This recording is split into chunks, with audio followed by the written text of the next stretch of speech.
Baik, bismillahirrahmanirrahim. Assalamualaikum warahmatullahi wabarakatuh. Selamat siang. Waalaikumsalam. Ini adalah presentasi dari kelompok Devi dan kawan-kawan. Saya persilahkan. Ada money market, kemudian Treasury and Agency Securities Market, Corporate Senior Instrument Market, dan the mortgage market. Pertama yaitu yang debit market, di mana ada di dalam debit market itu ada beberapa poin, yaitu yang pertama money market. Adapun pengertian dari debit market itu sendiri, yaitu debit market adalah marketplace atau pasar keuangan tempat berlangsungnya jual beli instrumen keuangan pasar utang. Instrumen keuangan ini adalah sekuritas pendapatan tetap yang memberikan pengembalian tetap kepada investor.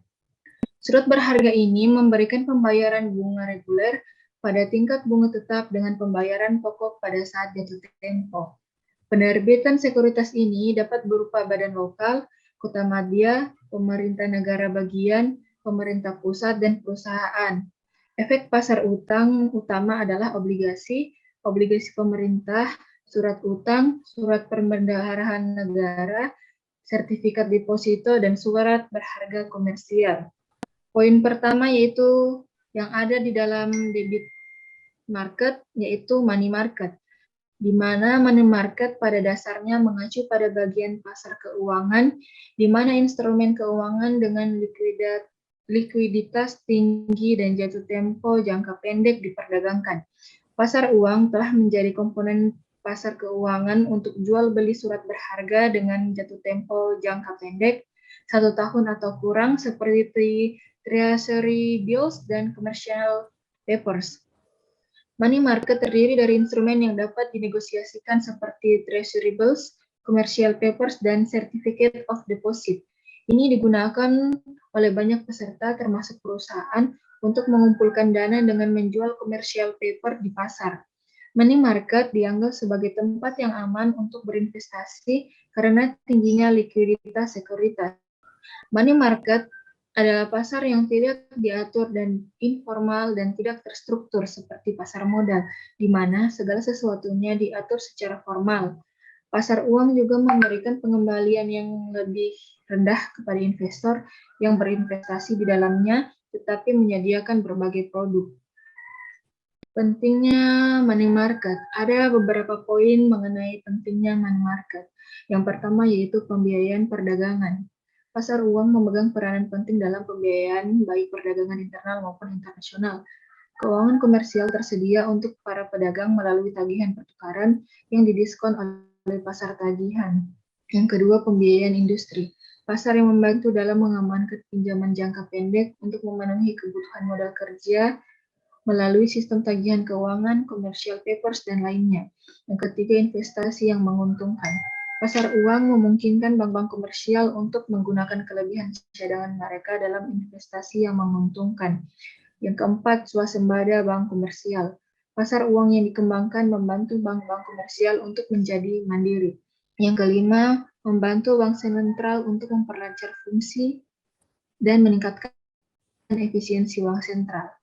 Di sini ada 8 instrumen money market atau pasar uang, yaitu yang pertama call money market, kemudian commercial paper, treasury bills, commercial bills, certificate of deposit, money market mutual fund, the repo market, dan Discount and Finance House of India.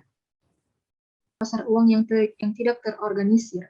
Pasar uang yang tidak terorganisir sebagian besar membiayai kebutuhan keuangan jangka pendek petani dan pengusaha kecil. Konstitu utama pasar uang yang tidak terorganisir ada 3, yaitu yang pertama bankir cerdik, yang kedua pemberi pinjaman uang, dan yang ketiga perusahaan keuangan perbankan. Adapun pemain-pemain dari pasar uang itu yaitu yang pertama pemerintah. Pemerintah adalah pemain aktif dan peminjam terbesar di pasar uang. Yang kedua, Bank Cadangan India.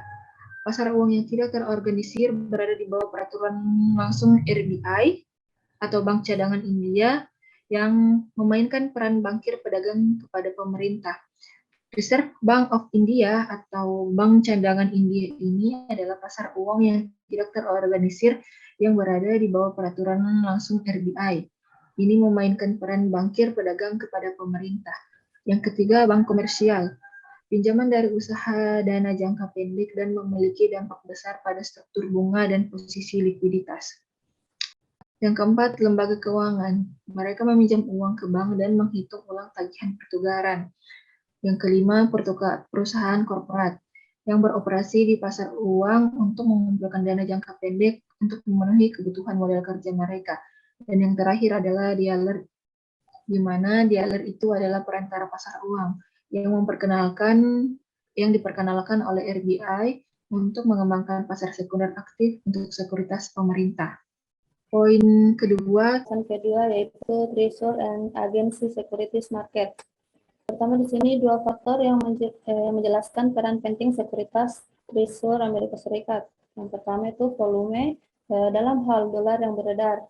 Kemudian likuiditas Departemen Keuangan, yaitu penerbitan utang tertinggal terbesar di dunia. Kemudian ada volume besar dari total utang dan ukuran besar dari setiap masalah telah berkontribusi untuk membuat pasar treasury yang paling aktif dan karenanya pasar paling liquid di dunia. Kemudian penyebaran dealer antara harga tawaran dan minta jauh lebih sempit daripada di sektor lain di pasar obligasi. Di sini ada tipe-tipe treasury securities. Yang pertama yaitu pembendaharaan menerbitkan sekuritas yang dapat dipasarkan dan tidak dapat dipasarkan. Kemudian yang kedua, fokus kami di sini adalah pada sekuritas yang dapat dipasarkan. Berikutnya, surat berharga negara yang dapat dipasarkan dikategorikan sebagai surat berharga pokok tetap atau surat berharga yang diindeks inflasi. Kemudian ada surat berharga pokok pendapatan tetap. Di sini ada 3 poin. Yang pertama, treasury bills, treasury notes, dan treasury bond. Kemudian surat-surat pembendaharaan diterbitkan dengan diskon ke nilai nominal, tidak memiliki tingkat kupon, dan jatuh tempo pada nilai nominal.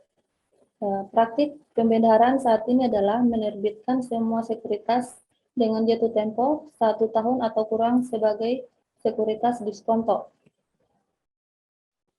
Sebagai surat berharga diskonto, surat di pembendaharaan tidak membayar bunga kupon. Kemudian semua sekuritas dengan jatuh tempo awal 2 tahun atau lebih diterbitkan sebagai sekuritas kupon. Sekuritas kupon diterbitkan pada kira-kira par dan dalam kasus sekuritas pokok tetap jatuh tempo pada nilai nominal. Surat berharga kupon treasury yang diterbitkan dengan jatuh tempo asli lebih dari 1 tahun dan tidak lebih dari 10 tahun disebut treasury notes. Surat berharga kupon treasury dengan jatuh tempo asli lebih dari 10 tahun disebut obligasi negara. Pokok pembahasan ketiga, corporate senior instrument market. Yang pertama di sini ada fitur dasar penerbitan obligasi korporasi. Yang pertama itu obligasi umumnya membayar bunga periodik sebesar presentasi dari nilai nominal dan pokok pada saat jatuh tempo atau dalam jumlah yang dipisasi. Kemudian kegagalan untuk memenuhi persyaratan ini dapat menyebabkan default. Pemegang obligasi memiliki tuntutan hukum sebelumnya atas pemegang saham jika terjadi gagal bayar atau pailit. Dan selanjutnya yaitu jatuh tempo obligasi, yang dimana kebanyakan obligasi adalah obligasi berjangka untuk jangka waktu bertahun-tahun. Ini sebagai peluru kematangan atau ikatan peluru. Kemudian kewajiban yang jatuh tempo kurang dari 10 tahun sejak tanggal penerbitan disebut catatan. Selanjutnya, sebagian besar pinjaman perusahaan berbentuk obligasi, yang dimana jatuh tempo dalam 20 hingga 30 tahun. Beberapa obligasi diatur untuk membayar jumlah pokok tertentu pada tanggal tertentu yang disebut obligasi seri. Obligasi kepercayaan agunan. yaitu sebuah perusahaan induk menerbitkan obligasi untuk mendanai operasi perusahaan anak perusahaan, mungkin berjanji jaminan dalam bentuk saham, wesel, atau obligasi atau aset keuangan lainnya yang dimiliki. Kemudian di sini ada keamanan obligasi, yang dimana obligasi dapat dijamin dengan agunan gade aset.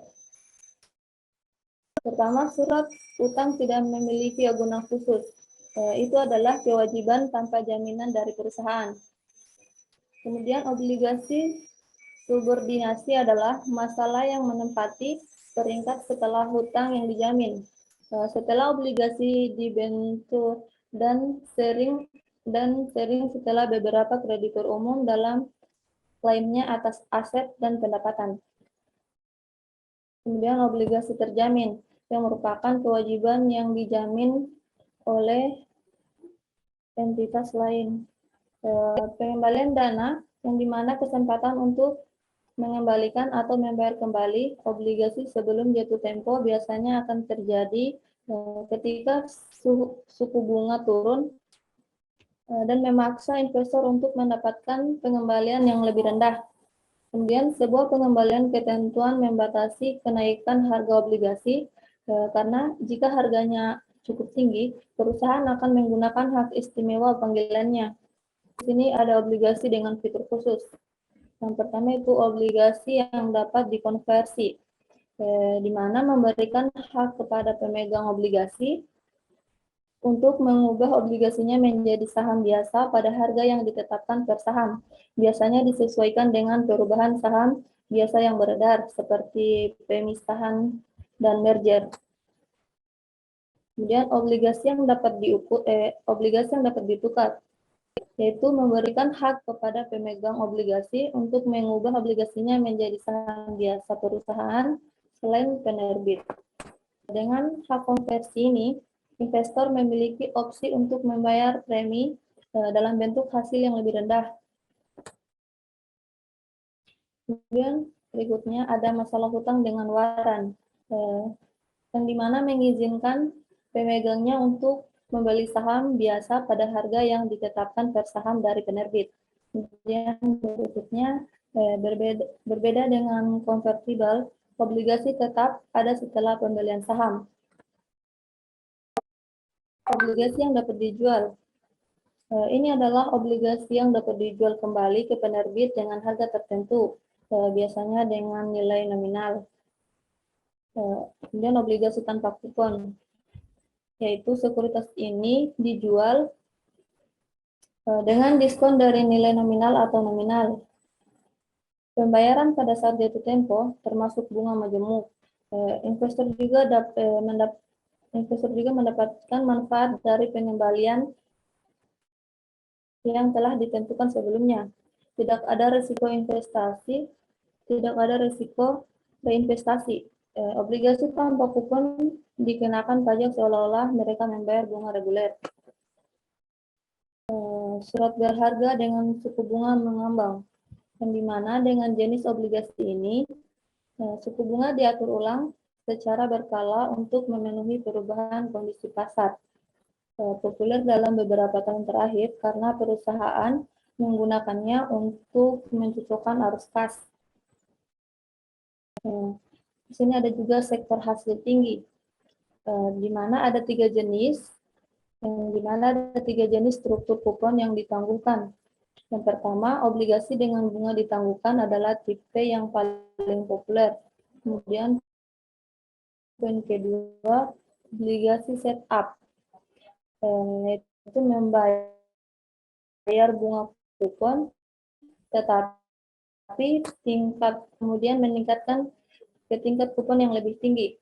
Poin ketiga yaitu obligasi pembayaran dalam bentuk barang, memberi penerbit opsi untuk membayar tunai pada obligasi.